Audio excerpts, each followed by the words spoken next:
आज चलते हैं कदीम बाबिल की सरजमीन पर। एक ऐसी सल्तनत जो अपनी ताकत और शान शौकत में तो कमाल पर थी, लेकिन रूहानी तौर पर एक गहरे अंधेरे में डूब। वहां हर चीज सिर्फ और सिर्फ एक शख्स के गिर्द घूमती थी। इसका नाम था निमरूद। एक ऐसा बादशाह जिसका गुरूर, जिसकी अना उस हद तक जा पहुंची थी कि उसने ना सिर्फ अपनी पूरी रियाया को बुतों के आगे झुका दिया, बल्कि खुद को ही खुदा बना डाला। तो फिर ऐसे में होता क्या है जब एक अकेला इंसान, एक शख्स उस मुतलक ताकत को चैलेंज करने के लिए उठ खड़ा हो। ये कहानी है हजरत इब्राहिम अलैहिस्सलाम की, जिनका ईमान पहाड़ों से भी ज्यादा मजबूत था। और इस टकराव की शुरुआत जानते हैं कहां से हुई? एक पेशीन गोई से। निमरूद के अपने नजूमियों ने सितारों में कुछ ऐसा देख लिया जिसने बादशाह की नींदें उड़ा दी कि एक बच्चा पैदा होगा जो उसकी सल्तनत की बुत परस्ती की जड़ें हिलाकर रख देगा। अपने तख्त को बचाने का जुनून उस पर ऐसा सवार हुआ कि निमरूद ने एक नाकाबिले यकीन, एक खौफनाक हुक्म जारी कर दिया, जो भी लड़का पैदा हो उसे कत्ल कर दिया जाए। रिवायात के मुताबिक इस वशियाना हुक्म की वजह से 1 लाख से भी ज्यादा मासूम बच्चों की जानें ले ली गईं। लेकिन तकदीर के लिखे को भला कौन मिटा सकता है? इसी जुल्म और सितम के दौर में हजरत इब्राहिम की वालदा ने अपने बेटे को बचाने के लिए इसे एक बिल्कुल वीरान गार में जन्म दिया और दुनिया की नजरों से हमेशा के लिए छुपा दिया।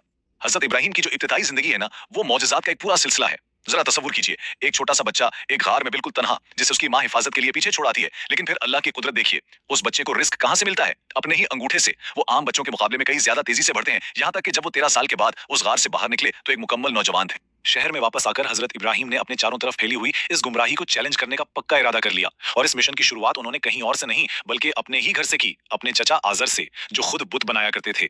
उन्होंने इंतहाई नरमी से लेकिन एक बहुत ही मंतिकी सवाल पूछा, आप ऐसी चीजों की पूजा क्यों करते हैं जो ना सुन सकती हैं, ना देख सकती हैं, और ना ही आपको कोई फायदा या नुकसान पहुंचा सकती हैं? लेकिन जब दलील और मंतिक से बात ना बनी तो हजरत इब्राहिम ने एक अमली कदम उठाने का फैसला किया। एक दिन जब पूरा शहर कोई त्योहार मनाने के लिए बाहर गया हुआ था, वो सीधा उनके सबसे बड़े मंदिर में दाखिल हो गए। जब लोग वापस लौटे तो अपने बुतों को टूटा हुआ देखकर गुस्से से आग बगोला हो गए। इल्जाम फौरन हजरत इब्राहिम पर आया। जब उनसे पूछा गया तो उन्होंने बड़ी हिकमत से सबसे बड़े बुत की तरफ इशारा किया, जिसके कंधे पर कुल्हाड़ी रखी थी, और कहा, शायद ये काम इसने किया है। लोगों ने फौरन एतराज किया, ये कैसे हो सकता है, ये तो बस एक पत्थर का बुत है। और बस यही वो लम्हा था जब हजरत इब्राहिम ने उनकी अपनी ही बात उनके सामने रख दी। तो फिर तुम ऐसी चीज की इबादत क्यों करते हो जो खुद अपनी हिफाजत तक नहीं कर सकती? बस फिर क्या था, ये खबर तो जंगल की आग की तरह फैल गई। एक अकेले शख्स ने पूरी कौम के अकायद को चैलेंज कर डाला था। बात सीधी बादशाह निमरूद तक पहुंची और हजरत इब्राहिम को शाही दरबार में तलब कर लिया गया। नमरूद ने बड़े तकब्बुर से पूछा, कौन है तुम्हारा रब? हजरत इब्राहिम ने जवाब दिया, मेरा रब वो है जो जिंदगी और मौत देता है। नमरूद ने कहकहा लगाया, एक कैदी को मार डाला और दूसरे को छोड़ दिया, और बोला, ये तो मैं भी कर सकता हूँ। तब हजरत इब्राहिम ने वो दलील पेश की जिसने बादशाह को हमेशा के लिए चुप करा दिया। मेरा रब सूरज को मशरिक से निकालता है, अगर तू खुदा है तो उसे मगरिब से निकाल कर दिखा दे। और नमरूद के पास कोई जवाब नहीं था। तो जब दलील की जंग हार गया तो निमरूद अपनी असल ताकत यानी जुल्म पर उतर आया। उसने हुक्म दिया कि इब्राहिम को उसकी गुस्ताखी की सबसे बड़ी सजा दी जाएगी, उसे जिंदा जला दिया जाएगा। और ये कोई मामूली आग नहीं थी, पूरी सल्तनत से लकड़ियां इकट्ठी की गईं। आग के शोले इतने बुलंद थे कि लगता था आसमान को छू रहे हैं, और इसकी तपिश इतनी शदीद थी कि कोई उसके करीब ही नहीं फटक सकता था। ये नमरूद की ताकत का एक खौफनाक मुजाहरा था। जब हजरत इब्राहिम को इस दहकती आग में फेंका जाने लगा तो फरिश्ते भी मदद के लिए आए, लेकिन उनका जवाब इनके यकीन की गहराई को जाहिर करता है।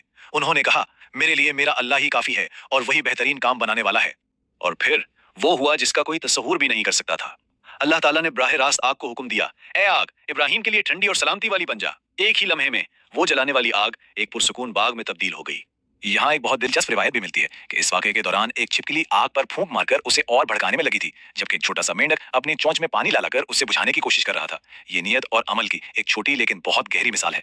और निमरूद, वो अपनी आंखों से ये सब कुछ देख रहा था। इब्राहिम आग के बीचों बीच मुकम्मल सुकून के साथ बैठे हैं। वो शख्स जिसे वो जला के खत्म कर देना चाहता था, अब उसकी ताकत का सबसे बड़ा सबूत बनकर उसके सामने था। ये देखकर बादशाह के दिल में खौफ बैठ गया। लेकिन इतना बड़ा मौजिज़ा आंखों से देखने के बावजूद नमरूद के तकब्बुर ने उसे सच्चाई कबूल नहीं करने दी। उसने हार मानकर हजरत इब्राहिम को शहर छोड़ने का हुक्म दे दिया, और यहाँ से एक नए सफर का आगाज हुआ। हर आजमाइश पर पूरा उतरने और अल्लाह की जात पर इस गैर मुतजलजिल अटल यकीन की वजह से हजरत इब्राहिम को एक ऐसा लक़ब मिला जो किसी और को नहीं मिला, खलीलुल्लाह, यानी अल्लाह का दोस्त। एक ऐसी दोस्ती जिसे आग में परखा गया था। हजरत इब्राहिम की जिंदगी ये हमें एक बहुत गहरे सवाल पर गौर करने पर मजबूर करती है कि जब दुनिया की सारी ताकत आपके खिलाफ खड़ी हो तो हकीकी ईमान, सच्चा यकीन आखिर कैसा नजर आता है। ये कहानी इस बात का जिंदा सबूत है कि सच्चा यकीन हर जुल्म और हर आजमाइश पर गालिब आ सकता है।